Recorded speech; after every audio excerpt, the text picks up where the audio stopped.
Welcome to the Car Sim and Race Driver Show, presented by Hugh Hattrick. Drive fast and try not to crash.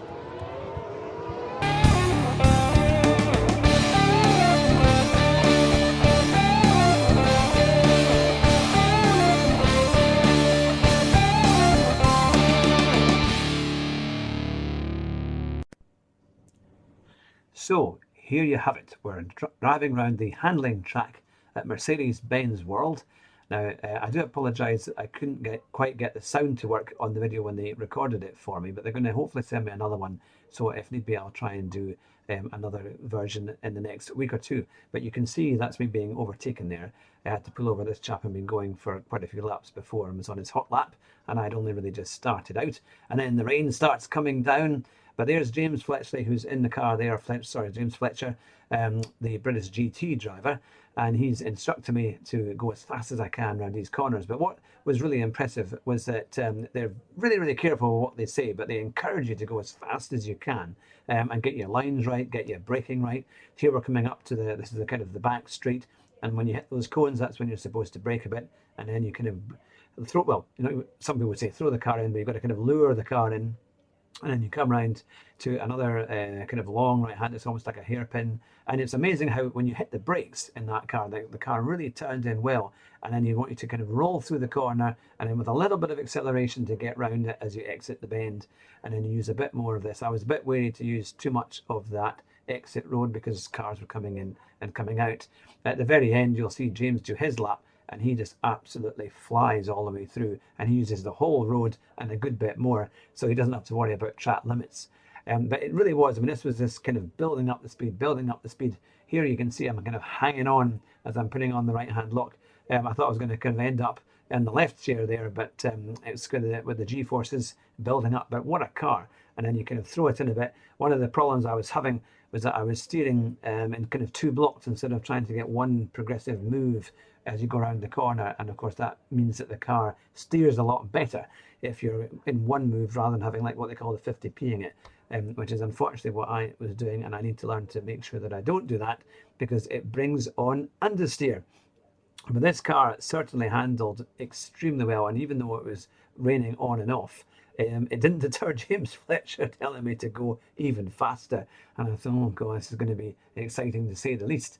But this corner was one of my favourites because you just accelerated right out onto the back straight as fast as you could go, and it just continued to go on and on. And I mean, we must have gotten maybe 10, 12 laps. It certainly felt like that as we were going round. I felt I got really fantastic value out of it when you think this is normally worth about £195 and you get a full hour's worth of driving. This bit I thought I would show you because I think it's the most exciting bit, going around as fast as you can.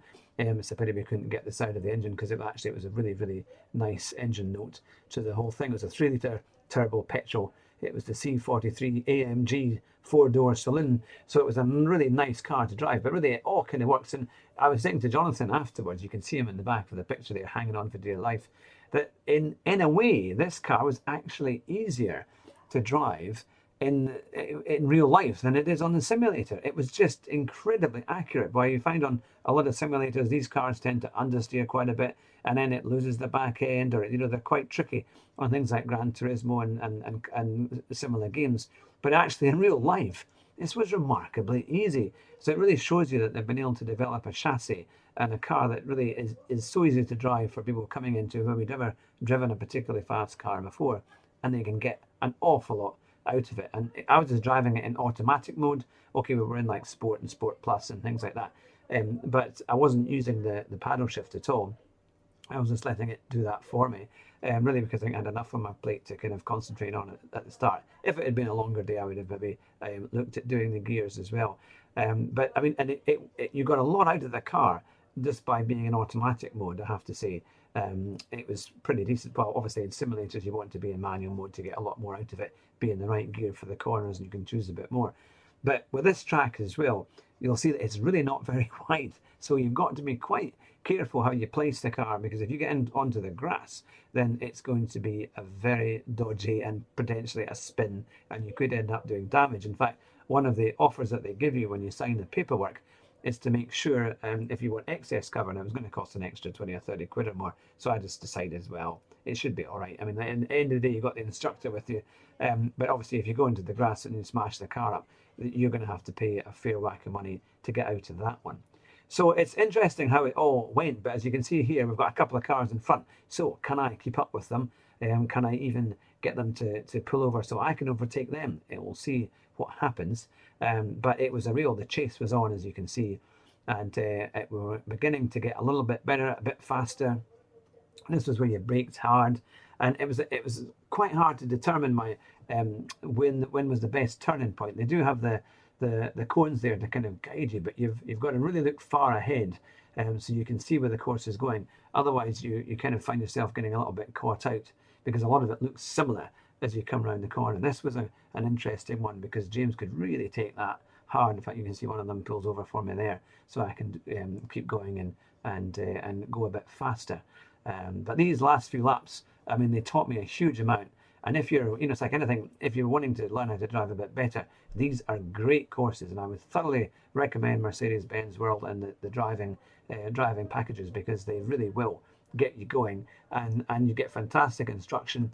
And the key thing is to start really kind of carefully. Just don't try and show you're a boy racer. Just be normal. Just get yourself warmed up, and then in turn, once you're ready, they'll see where you are and they'll build you up as they see necessary. And I mean, I got a huge amount of fun from it, and I learned a massive amount.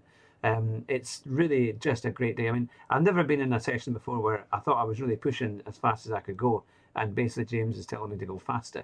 It's absolutely brilliant. I mean, I did driving days at Ingliston, driving like a Ferrari, and they barely let you go over 40 miles an hour. But this thing, we were really flying. And I know it's maybe not the best quality video footage on that, but we were really getting on to decent speed, and I was giving it really everything I could. It's a phenomenal day out, and I strongly recommend you have a go.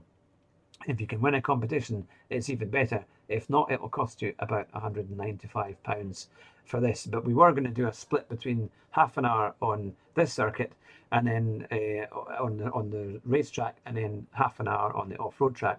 But at this time, the off-road track is actually flooded, and so it's not being used. So it was even better that they said, why don't you just do an hour's version on the track? And I thought, absolutely, there's no way I'm going to miss this in a long shot. Now, as you can see here, the sun is shining again.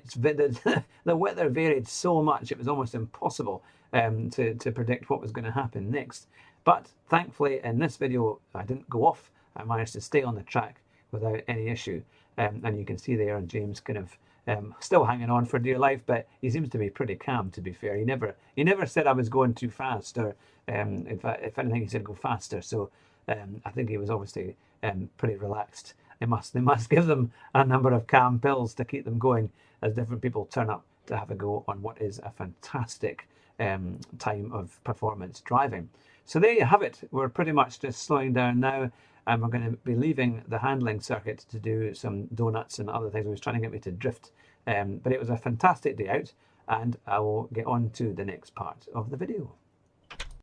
Now here we are on the plane, doing a quick selfie with Jonathan and myself. Here's a great picture of the Formula One car, the Mercedes Benz, broken up into tiny little pieces. And there's Jonathan, my handy cameraman and a co-host, who came with me as well. And finally, a proper engine, Mercedes V10. What a machine. Well, here we are at the Brooklands Centre, which is owned, of course, by Mercedes Benz. And I've just been having a fantastic morning driving with the Mercedes C43 AMG around the various tracks here. There was the skid pan, which was incredible, trying to do drifting, which you'll see in the video how bad I am at that. But also they have the handling track, which is a little performance track, and that was absolutely brilliant. Honestly, the smile on my face is something else. But it's well worth a trip down here. We had James Fletcher as our instructor, who drives, I think it's in the British GT Championship, and he was a pleasure to deal with, and a really, really good instructor. But what a day. I mean, honestly, they build you up to point by point. They show you how the car works. They show you how good it is from doing like a 0 to 60 and back again. And then they do it in the wet. They show you what it's like with the traction off and the traction on. It's an incredible day out. Of course, I was very fortunate and I won the prize here today, and my cameraman didn't. But He's probably going to cut that out now. So it pays to have your Gran Turismo and get your play seat and your steering wheel and pedals and drive as fast as you can whenever you go on these driving days. It's a magnificent place, a huge amount, good for the family too. There's simulators for little ones as well as adults, and all sorts of games and fun stuff that they can play. And it's just great to see the history. It's a great atmosphere, brilliant museum. And of course there's the Brooklands Museum just across the road as well, which is really, really good to see as well. But I have to say, I think this is 10 out of 10. I mean, I'm knackered, but I'm as high as a kite. So from Brooklands Mercedes world, you need to come here. Drive fast and try not to crash.